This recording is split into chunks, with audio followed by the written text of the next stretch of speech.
네, 자, 이번 시간 제 72회입니다. 자, 이론 시험부터 한번 같이 볼게요. 2017년 6월 3일 날 시행이 됐는데 합격률이 43.08% 나왔습니다. 지난 시간에 했던 71회보다는 합격률이 굉장히 높아졌죠. 이유가 두 가지가 있습니다.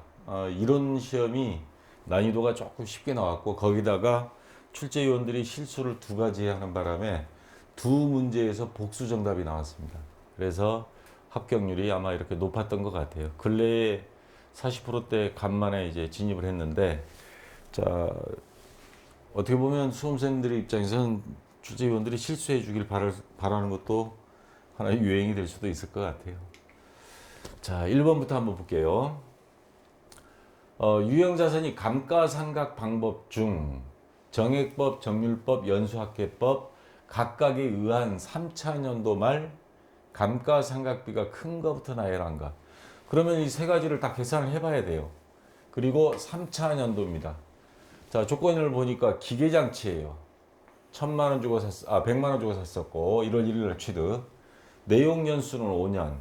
잔존가치는 취득원가의 10%. 정률법은 0.4.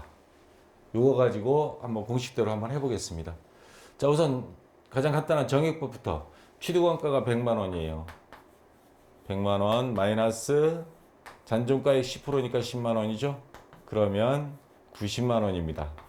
자, 90만 원에 대해서 내용연수 5년 나누기 5. 그러면 얼마씩 나오죠? 18만 원. 자, 정액법은 18만 원 나왔습니다. 정률법은 취득원가 100만 원 내서 마이너스 감가상각 누계액. 지금이 3차 년도니까 2차 년도까지 감가상각 누계액. 자, 정률은 0.4입니다. 40%니까. 그러면 첫 해에는 감가상각이 제로였어요. 그러면 얼마 나왔습니까? 첫 해는 40만 원 나왔겠죠. 자, 두 번째에는 이게 40만 원 들어갑니다.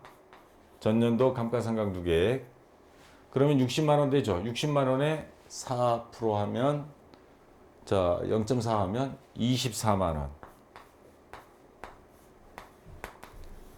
그럼 두 개 합치면 64만 원이죠. 그럼 64만 원을 뺀, 자, 요 자리에 64만 원이 들어갑니다. 64만 원을 빼서 0.4를 곱해주면, 자, 얼마가 나오죠?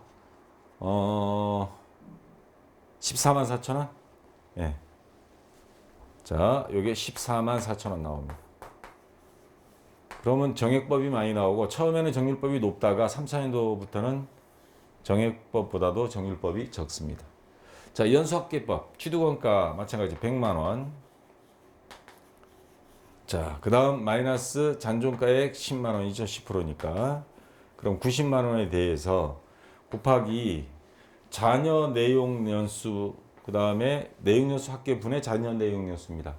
5년이죠.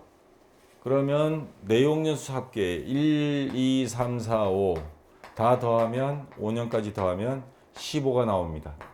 15년 분의 자녀 내용 연수. 지금 3차 년도니까 3년 남은 거죠. 3. 15분의 3 곱하면 됩니다. 90만 원에 대해서. 자, 그럼 이게 얼마 나오느냐? 연수학계법 18만 원. 자, 보니까 정액법하고 연수학계법은 같아요. 그러면 답은 이미 요거 아니면 요거 1번 아니면 4번이죠. 그 다음에 정률법은 14만 원입니다. 그러면 정액법과 연수학계법은 같은데 18만 원이 14만 4천 원보다 크니까 여기에 해당되겠죠. 이 두 개가 정률법 14만 4천 원보다 크기 때문에, 그래서 정답은 4번이 되겠습니다. 시간이 15분 정도 할당이 되어 있는 건데 시간이 조금 두 배로 걸려버리네요. 자, 이렇게 해서 여러분들이 계산해서 정답을 찾으면 되겠고요. 2번 문제. 아래 자료에 의하여 손익계산서에 계상될 대손 상각비를 계산하면 얼마인가? 자, 기초 대손 충당금 잔액이 50만 원 있습니다. 7월 15일에 매출채권 회수 불능으로 대손 처리액 70만 원이 됐습니다. 이거 분개해 보면 자, 날짜는 7월 15일입니다. 그러면 차변에 대손 된 게 지금 70만 원인데 대손 충당금이 50만 원밖에 없죠. 일단 대손 충당금 50만 원으로 처리하고요. 나머지 모자란 거는 어떻게 해야 되겠어요? 바로 비용 처리. 대손 삼각비 대손 처리해야 되겠죠. 자, 20만 원. 자, 매출채권이 만약에 외상 매출금이다 하면 대변에 외상 매출금 되겠죠.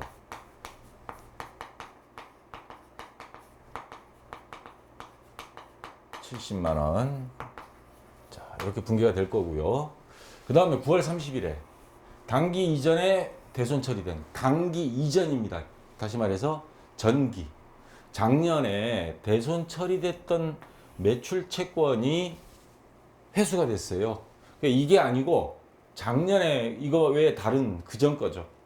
얼마를 현금으로 회수했냐면 100만 원 현금 회수했습니다.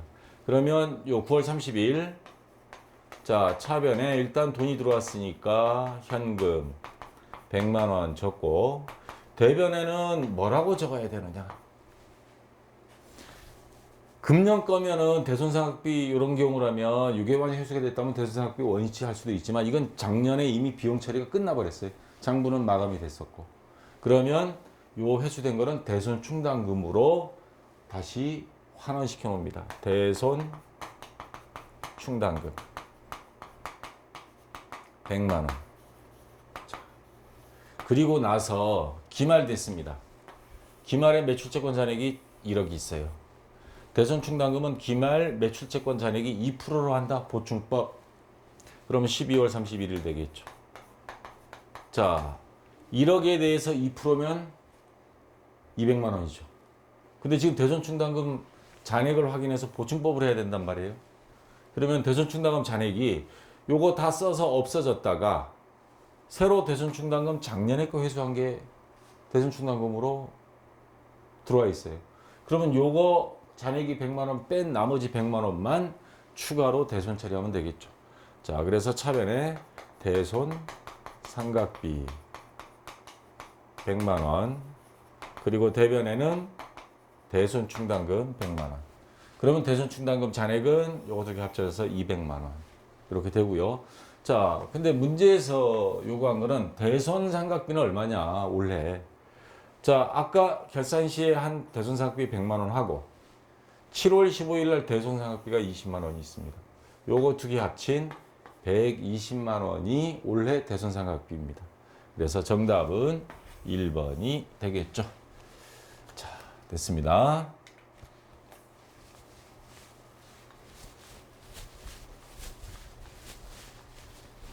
됐고. 자, 3번. 다음 중 무형자산에 대한 설명으로 틀린 것. 무형자산 하면 형체가 없으면서 산업재산권, 특허권, 뭐 이런 것들이 들어가죠. 영업권 같은 거. 자, 무형자산이 잔존가액은 제로로 봅니다. 왜냐하면 그리고 직접법으로 전부 다 삼각하고 내용연수는 20년을 초과할 수 없습니다. 자, 무형자산은 합리적인 감가상각을 정할 수 없을 경우에는 정액법을 사용하고 무형자산이 공정가치가 증가하더라도 간혹가다가 무형자산이 우리 특허권 같은 경우에 이렇게 올라버리는 수가 있어요. 아니 영업권 장사가 잘 되니까 영업권은 물론 돈 주고 산 것만 되지만 자, 무형자산이 만약에 공정가치 시세가 올랐다 하더라도 상각하는 거는 취득 원가에서 그대로 처리합니다. 자, 일반 기업회 기준에 나온 무형자산에 대한 기준인데요. 자, 그럼 틀린 거 찾아야 됩니다. 1번 무형자산을 창출하기 위한 내부 프로젝트를 연구 단계와 개발 단계로 구분할 수 없는 애매한 경우가 있을 수 있습니다. 그런 경우에 그 프로젝트에서 발생한 지출은 모두 연구 단계에서 발생한 것으로 본다. 맞는 말이고요. 무형자산이 공정가치가 증가하면 아까 나왔던 내용이죠. 그 공정가치를 반영해 생각한다? 아닙니다. 그래서 요거는 틀린 거고요. 합리적인 상각 방법을 정할 수 없을 때는 뭐다? 정액법. 무형자산의 잔존가치는 없는 것을 원칙으로 하고 무형자산은 간접법, 뭐 감가상각 누계액 이런 걸 쓰지 않고 직접법, 직접 자산에서 차감하는 것을 원칙으로 합니다. 그 외에 그래서 3번에 2번이 정답이고요. 자, 자본에 대한 문제가 나왔습니다. 다음 중 자본에 대한 설명으로 잘못된 것. 자본은 기업이 자산에서 모든 부채를 차감한 후에 자녀 지분을 말한다. 기본적인 공식이죠. 자본금은 법정 납입 자본금으로서 발행 주식의 주식 수에다가 액면가액을 곱한 금액을 말한다. 주식을 이익으로 소각하는 경우에는 소각하는 주식이 취득원가에 해당하는 이익잉여금을 증가시킨다. 이게 무슨 말이냐면요. 회사에서 이익잉여금이 장사가 잘 돼서 영업이익, 뭐 삼성전자 같은 경우는 뭐 몇 조, 몇십 조 벌었다 이렇게 나오죠. 그럼 배당금을 많이 줍니다. 자, 근데 주식을 이익으로 소각하는 경우, 그러니까 회사에서 이익이 생겼는데 주식을 사들여서 없애버리고 대신에 배당금이 나간 겁니다. 이익잉여금이 나가는 겁니다. 이익잉여금이 나가면 이익잉여금이 감소가 되는 거죠. 오히려 이익잉여금이 줄어들고 자본도 줄어드는 겁니다. 자, 이런 경우에 지금 이익잉여금이 증가한다. 이거는 말을 거꾸로 한 겁니다. 그래서 3번이 일단 정답이 되고요. 원래 출제하는 거는 요 3번을 출제하려고 했던 것 같아요. 근데 나중에 가답안 발표한 후에 정식 답안 발표할 때 복수 정답으로 바뀌었습니다. 4번은 원래 틀린 걸 하려고 정답을 하려고 했던 게 아니었어요. 자본잉여금은 주주와의 거래에서 발행되어 자본을 증감시키는 잉여금. 여기까지는 자본잉여금에 대한 정의가 맞아요. 자, 주식 발행 초과금 맞습니다. 주식을 비싸게 판 거예요. 그래서 생긴 거. 자본잉여금이죠. 근데 감자 차익이 자본잉여금 항목에는 맞아요. 자본잉여금에는 주식 발행 초과금이나 감자 차익이 있다. 이러면 이 문제도 이상이 없는 거예요. 근데 문제는 자본잉여금이 꼭 주주와의 거래에서 발행하는 건 아닙니다. 주식과 관련해서 생기는데 감자 차익은 주식과 관련해서 생긴 잉여금이라면 맞는데 감자 차익이라는 게 뭐예요? 회사에서 일방적으로 주초기를 열어서 이사회라든가 이런 데서 한 주당 10,000원짜리 주식을 5,000원으로 회사가 어렵다. 감자하겠다. 주주랑 거래에 의해서 하는 게 아니에요. 회사에서 정해버리는 거죠. 그래서 이 감자 차익은 주주와의 거래에서 발행돼서 이 말에는 연결이 안 맞아요. 그래서 나중에 아마 의제기가 들어간 것 같아요. 그러니까 이것도 정답으로 하겠다 해서 복수 정답이 돼버렸습니다. 이게 합격률을 좀 높였던 것 같아요. 자, 여기까지 해서 4번에 정답이 2개가 돼버리고요. 더 가관인 거는 5번도 또 있습니다. 복수 정답이 나와버렸습니다. 다음 중 충당부채로 인식할 수 있는 요건이 아닌 것. 우리 뭐 저기 수선충당금, 하자보수 충당금, 그 다음에 뭐 여러 가지들이 있죠. 무상보증기간 할 때 우리 자동차 판매할 때 1년간 무상보증기간 해서 수리비라든가 만약에 고장나서 가면 1년 동안은 무상으로 수리 또는 인건비가 나가는 경우가 있습니다. 그런 거에 대비해서 아파트에도 우리 수선충당금을 하죠. 그런 충당부채로 인식할 수 있는 요건이 아닌 것. 자, 이런 충당부채는 과거 사건이 결과로 현재 법적 의무 또는 의제 의무가 존재한다. 과거 사건 말이 뭐하지만 아파트 수선충당금 과거에 아파트를 지었고 10년 동안 시간이 지나면서 이게 고쳐야 될 부분이 있을 때 그런 경우에 법적 의무 또는 하자보수 뭐 이런 거 그 다음에 보증 판매. 자, 이거 맞는 거고요. 당의 의무를 이행하기 위해 경제적 효익이 내재된 자원이 유출될 가능성이 높다. 말이 맞는 것 같은데 기업회계 기준에 나온 말을 좀 풀어서 써버렸어요. 기업회계 기준은 뭐라고 나오냐면 요 말이 없습니다. 경제적 자원이라는 게 수리비, 인건비, 당의 의무를 이행하기 위해 경제적 자원이 유출될 가능성이 높다. 보통 우리 이 기준을 충당 설정하는 게 70% 이상의 위험부담이 있을 때 합니다. 그래서 엄밀히 말하면 경제적 효익이 내재된 자원이 유출될 가능성이 높다 해서 의제기 들어갔을 때 요게 효익이 내재된 하면 뭔가 우리가 이익을 얻는다라는 게 돼버려요. 근데 이거는 이익을 얻는 개념이 아니죠. 우리 경제적 자원, 돈 인건비 수리비하고 인건비가 나간다.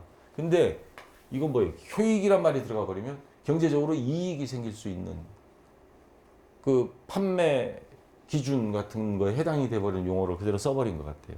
그래서 요 말이 들어가서는 절대 안 되는데 이익이 생기는 것처럼 설명이 돼서 틀린 거고요. 원래 정답은 요걸 3번을 하려고 그랬던 것 같습니다.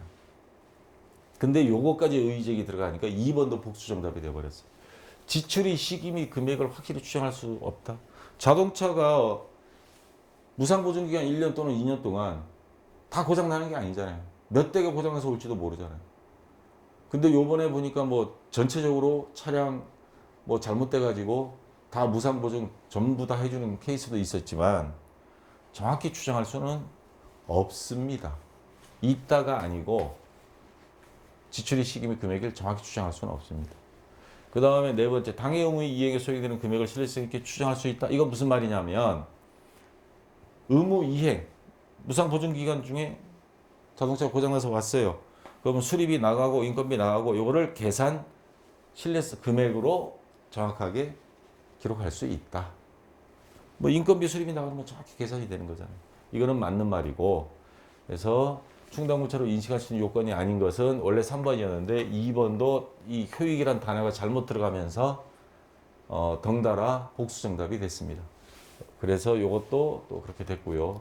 지금 최근 몇 년 사이에 복수 정답이 이렇게 두 개가 동시에 나온 경우는 처음 본 것 같아요.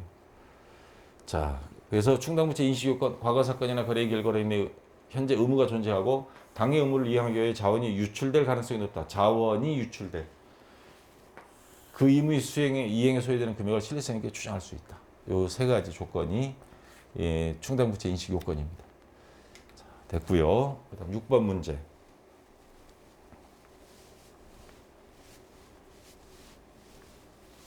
다음 중 재공품 계정이 대변에 기입되는 사항. 제가 재공품 교재에 있는 거 하나 가져왔습니다. 재공품 계정. 차변에 월초 재공품, 전월 2월. 그 다음에 월말 재공품 여기 들어가죠. 그 다음에 재료비, 노무비, 제조 경비, 직접 제조 경비, 제조 간접비에서 총 제조 비용. 그 다음에 요거는 당월 완성품 제조 원가. 완성된 거. 요거 다 월초, 월말 더하고 빼고 하면 완성된 거죠. 대변에 기입되는 사항 답 나와버렸죠. 단기 제품 제조 원가. 자, 요거 그냥 찾아서 하면 되겠습니다. 요거 재공품 계정 하나 정도는 외워두세요. 이거 또 필요하니까. 아니면 제조원가 명세서 들어가서 보세요. 거기 보면 월초용품의 재료비, 노무비, 경비에서 쭉 나와 있습니다. 주식회사 세무의 단기 발생한 제조원가 관련된 자료는 다음과 같다. 단기 제조간접 원가, 말이 제조간접 원가 하니까 막 어려워 보이죠. 제조간접입니다. 제조간접. 그 다음에 월말 제공품, 기말 제공품, 차기 2월 얼마인가. 자, 여기에다 그냥 대입하면 돼요. 직접 재료원가, 직접 재료비 5,000원. 왜 말을 이런 식으로 표현하는지 모르겠어요. 직접 노무원가, 직접 노무비 3,000원. 그 다음에 단기 총제조원가, 이건 나중에 하고요. 기초제공품, 월초제공품 1,500원. 1,500원. 단기 제품 제조원가 9,000원. 예, 요게 9,000원입니다. 자, 여기서 지금 구하라고 하는 건 요 제조간접비, 이걸 몰라요. 직접 제조경비는 말이 없으니까 이건 없는 걸로 치고, 그 다음에 기말제공품 재고액, 요걸 구하라는 겁니다. 요게 Y. X하고 Y, 요거 두 개를 구해야 됩니다. 자, 이 상태에서 구할 수가 없죠. 합계액을 낼 수가 없어요. 왜냐? 지금 여기도 하나 없고 여기도 하나 없어버리니까. 힌트는 여기 있습니다. 단기 총제조원가 만원. 단기 총제조원가라는 게 뭐예요? 월초, 월말 제공품 말고 이번에 투입된 재료비, 노무비, 경비, 제조간접비 요 합친 금액이 요거라는 겁니다. 그러면 이게 10,000원이라는 소리예요. 10,000원. 그러니까 요렇게죠, 요렇게. 요거는 없으니까, 제조경비는 없으니까 재료비, 노무비, 제조간접비 합친 게 10,000원이다. 그러면 5,000원, 3,000원 주어졌고 그럼 요건 얼마예요? 2,000원이라는 소리죠. 그럼 이거 합계하면, 전체 합계하면 5,000원, 8,000원, 11,500원, 11,500원. 차변 대변은 같아야 되니까. 그래서 9,000원 빼면 2,500원. 예, 2,500원. 요 Y는 2,500원이 되겠습니다. 그래서 정답은 2,000원과 2,500원. 예. 1번이 정답이 되겠습니다. 자, 요 적금 계정에 그냥 금액 대입하면 나올 겁니다. 자, 8번 문제.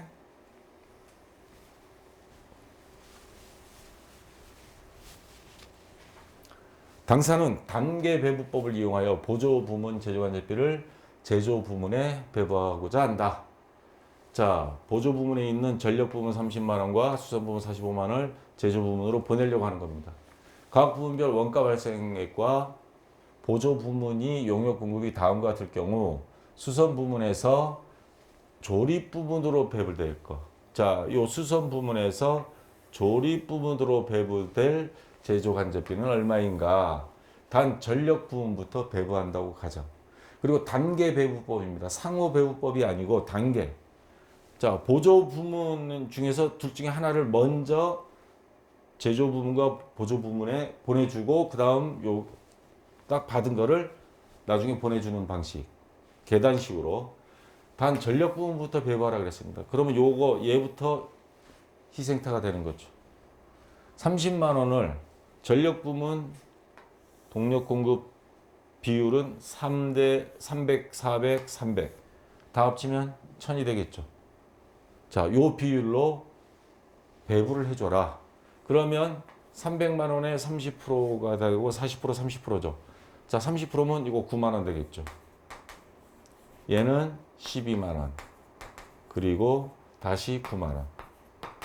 자, 이렇게 일단 1차 배부에서 얘는 사라졌습니다. 장렬하게 사망했습니다. 그러면 이제 수선 부문에 들어온 거는 원래 있던 45만 원에 9만 원 해서 54만 원이 됩니다. 그럼 이 54만 원을 이제 여기와 여기에 나눠줘야 됩니다. 4대 5 비율로. 그러면 54만 원 곱하기 두 개 합치면 90이죠. 90분의 조립 부문의 비율은 40.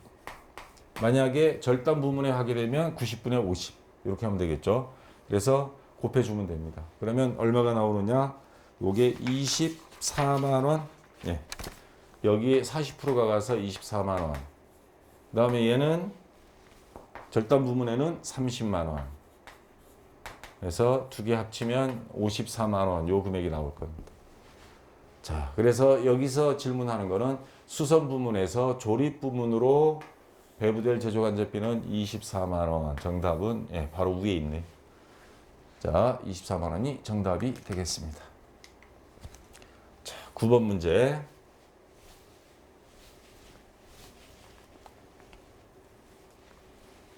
자, 이 밑에 보면 그림 두 가지가 있죠.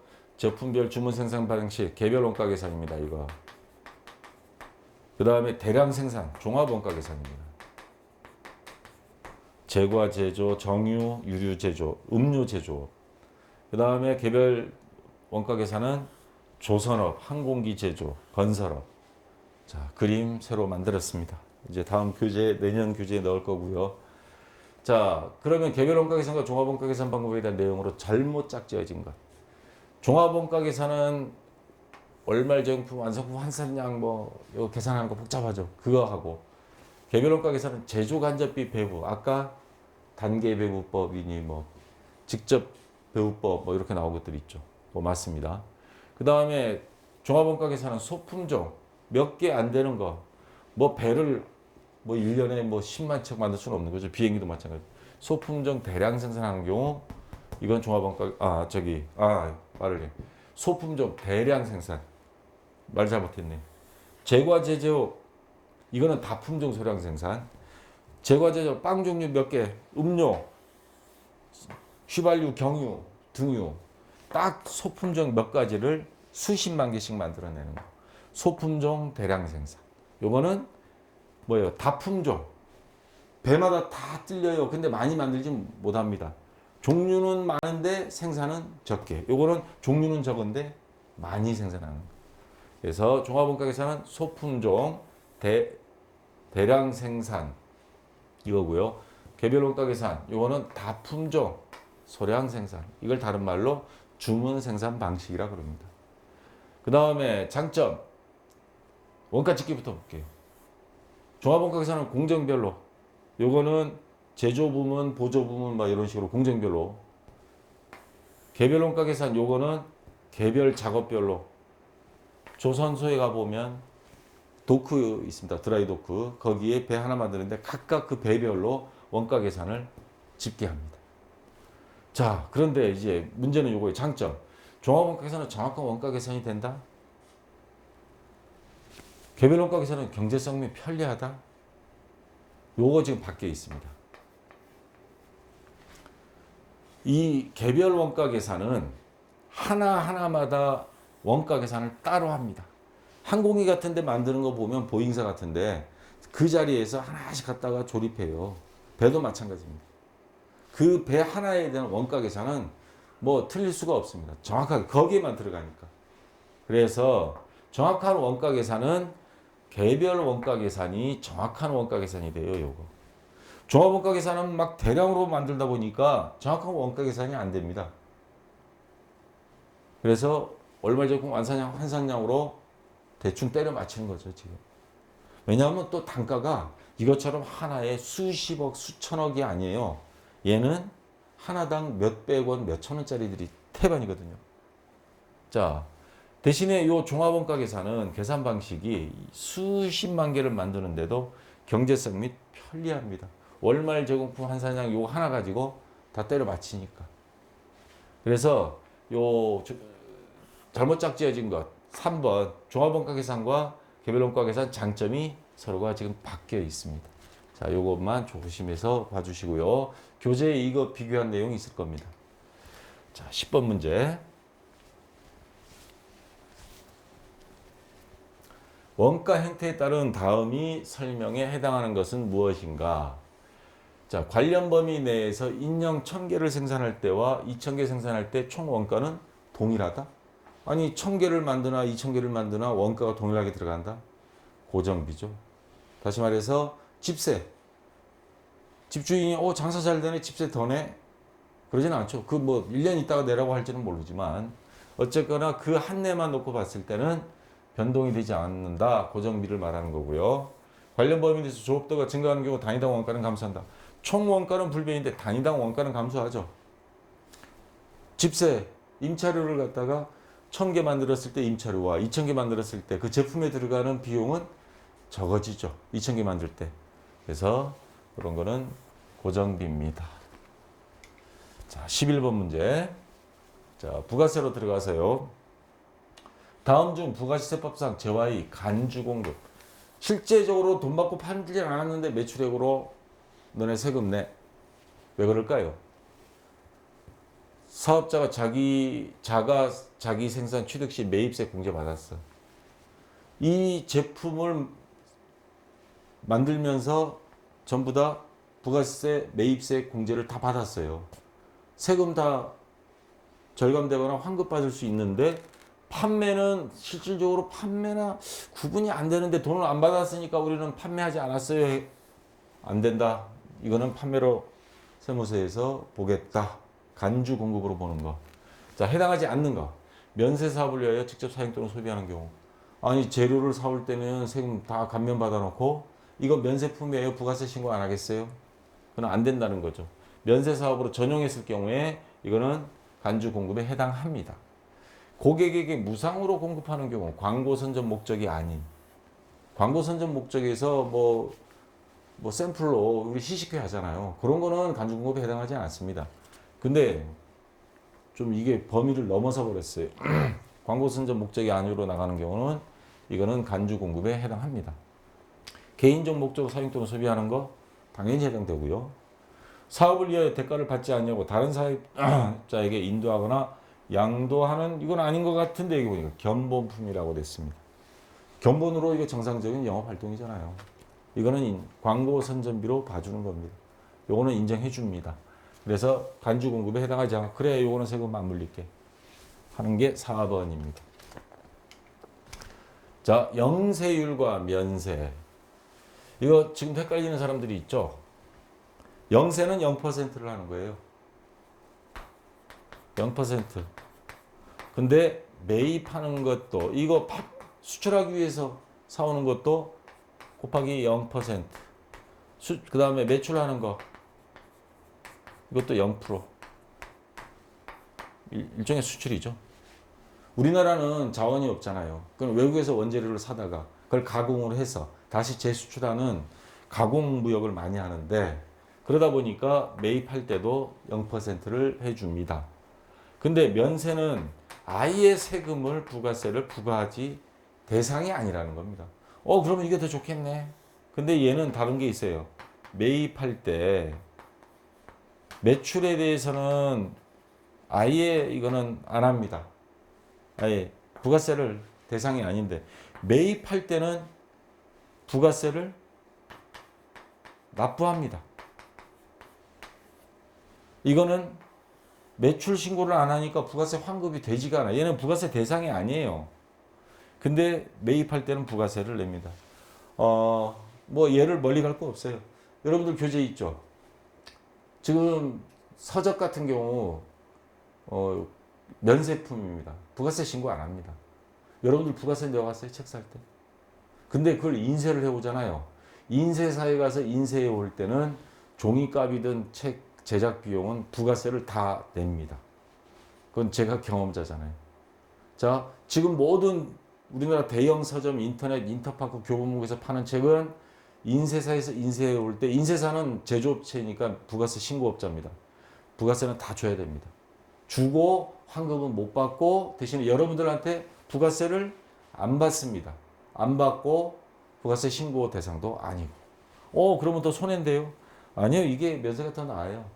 왜냐하면 이거 환급 받더라도 100원짜리 책이다. 원가는 70원이다. 그러면 차라리 이거 신고 안 하고 70원만 내는 게 낫죠.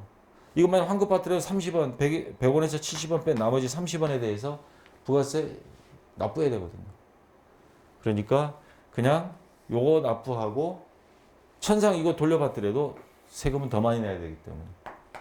그래서 자, 요런 거 여러분들이 알고 면세제도는 세부담이 누진성을 완화하기 위하여 주로 기초생활 필수품 뭐 여자들 생리대부터 남자들 뭐 병원비, 의료비, 그 다음에 학원비, 우리나라 교육비 문제 때문에 아까 도서, 문화, 공연 등에 적용하고 있는데 근데 여기서 이제 용어가 조심해야 됩니다. 누진성, 역진성. 누진성이라는 거 말 들어봤죠? 전기세 우리 누진제잖아요. 뭐예요? 어느 정도까지는 기본 요금을 하다가 그 다음 올라갈수록 전기를 많이 사용할수록 누진제를 적용한다 그러잖아요. 세금을 더 많이 매기는 거. 그 다음에 역진성이다 하는 건 상대성을 말하는 겁니다. 자, 부가가치세 누구나 다 국민들 10% 세금 내요. 근데 그 10%가 돈 있는 사람한테는 아무것도 아니에요. 근데 없는 서민들은 그 10%도 부담이에요. 그래서 이 역진성이라는 거는 누구나에게 다 공이 똑같은 금액이 부담되어 있는 건데 요거를 없는 사람들을 위해서 있는 사람들은 뭐 세벌에 피니까 없는 사람을 위해서 빼주겠다. 역진성을 완화하기 위하여로 바뀌어야 됩니다. 도서 책을 샀는데 뭐 2만 원짜리 책 부가세 2,000원 없는 사람들한테는 큰 돈이에요. 있는 사람들은 아무것도 아니죠. 그래서 그러한 역진성을 완화하기 위해서 면세 제도를 만든 겁니다. 근데 여기서 말하는 누진성 하면 책을 3만 원 산 사람한테는 안 물리고 10만 원 산 사람은 세금을 더 물리겠다? 그런 말이 돼버려요. 누진성, 전기 누진제하고 같은 말이 돼버려요. 엉뚱한 단어가 들어가서 얘가 틀린 겁니다. 선박 또는 항공기의 외국 항해 용역. 자, 물건만 수출하는 게 아니고 선박 또는 비행기 타고 외국 왔다 갔다 하는 거. 외국 항해 용역이 공급에 대한 영세율을 적용한다.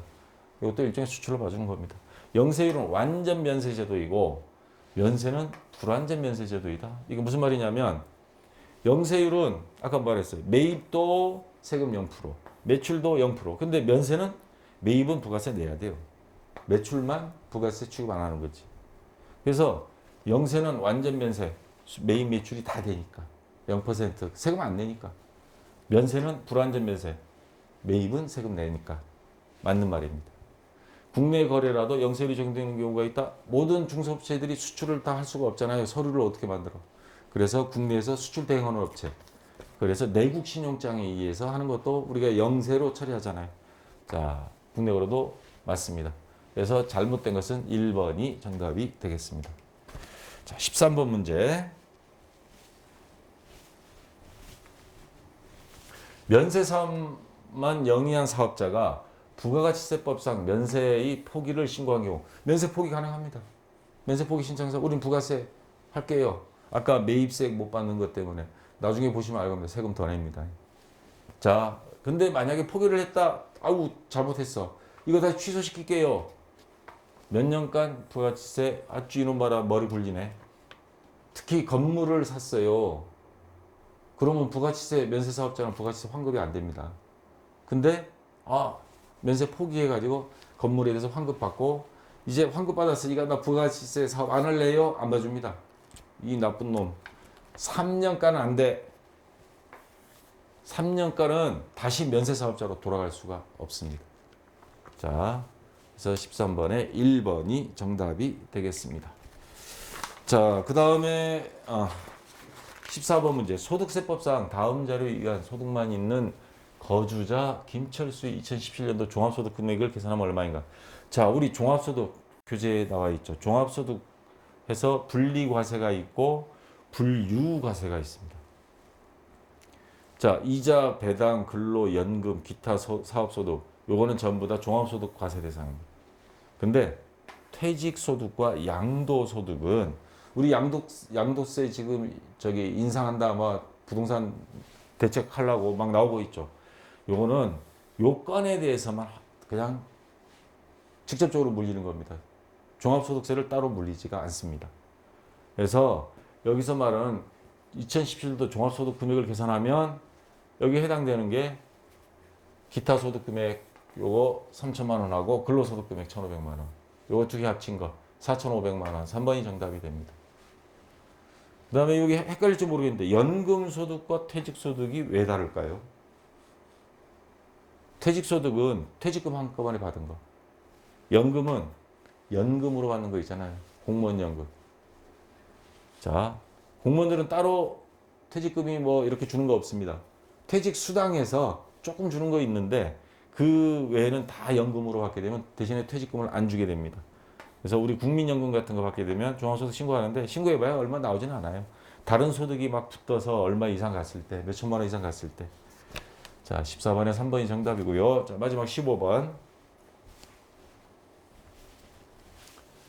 다음 중 소득세법상 원천징수 신고 납부 절차에 대한 설명 중 옳지 않은 거. 원천징수라는 게 뭐예요? 여러분들이 이 다음에 회계 담당자가 돼서 직원들 월급을 줄 때 원천징수해야 됩니다. 소득세 같은 거 다 떼야 돼요. 그 다음에 의료 건강보험 떼고 그 건강보험단에 매달 그것도 신고하는데 자, 월급 날짜는 회사마다 다 다르죠.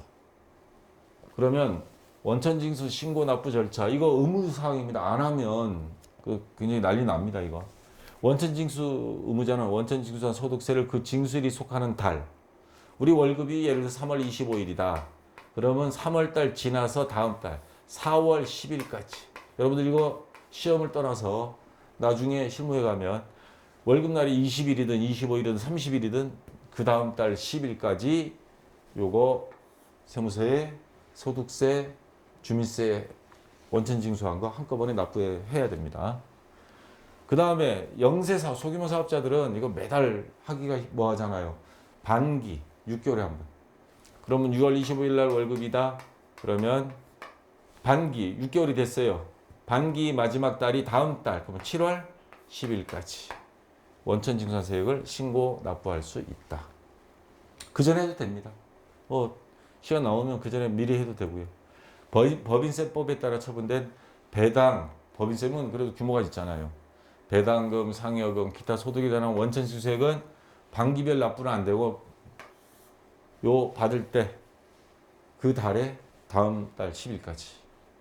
자, 과세 미달 또는 비과세로 인하여 납부할 세액이 없는 경우 너무 소득이 적어 연봉이 원천징수 할 것도 없어 이거는. 자, 세액이 없는 자는 원천징수 이행 상황 신고서에 포함되지 않는다. 없어도 없음이라고 해서 신고는 해야 됩니다. 그래서 포함됩니다.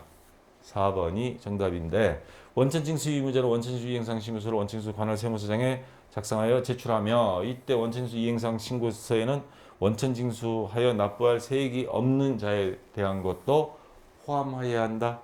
소득세법 시행령 제185조에 나와 있는 사항입니다.